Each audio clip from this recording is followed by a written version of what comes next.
I'm glad you joined. Let's go take a walk and learn about diphenhydramine, or Benadryl. Come on.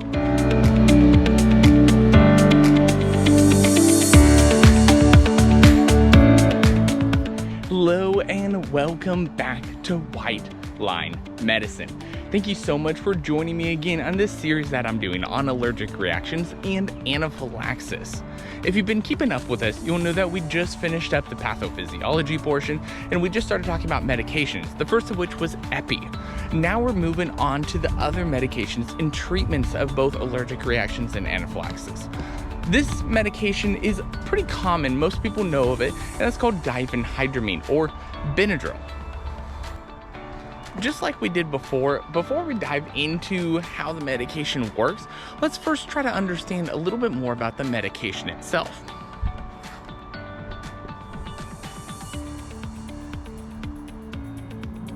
Diphenhydramine, or Benadryl as it's more commonly known, is a type of antihistamine. To be specific, it is a first-generation antihistamine.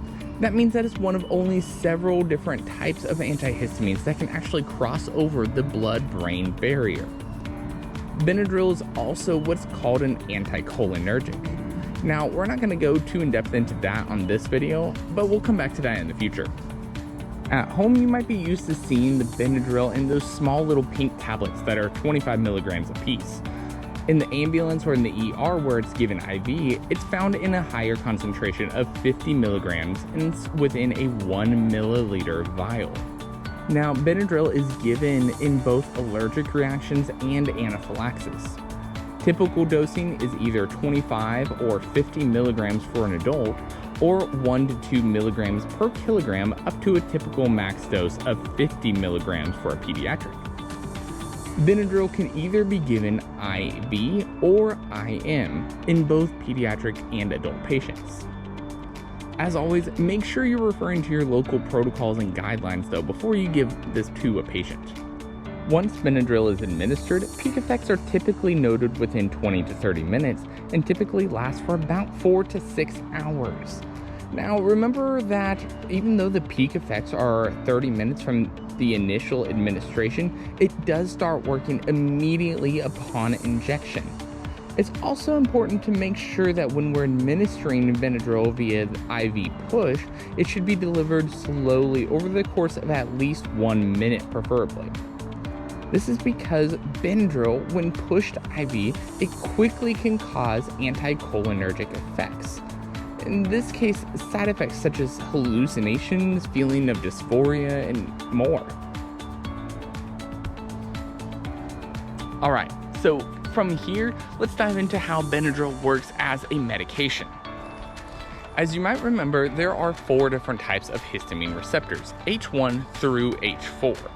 Now, when we're talking about Benadryl, it actually works to block H1 receptors and their effects. You might recall this to be things like bronchoconstriction, bronchospasms, increased bronchomucus production, vasodilation, increased vasopermeability, itching, urticaria, nausea, specifically on the vomiting center of the brain, and things like that.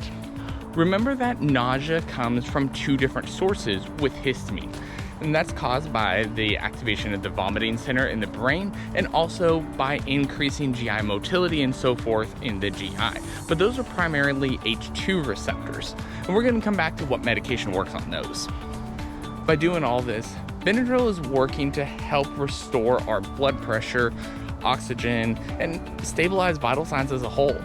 But remember, this is just working to mitigate the symptoms that we're having. It's not doing anything to stop the release of histamine like epi was when it stops the mast cell degranulation. So while Benadryl is a very important medication that we give within allergic reactions and anaphylaxis, it's not the only one. Alright, so that's going to be it for this video, but we got lots more coming, so make sure you hit that like and subscribe button right down below so you don't miss a single video that's coming out. Thanks again for joining and learning with me here today at White Line Medicine.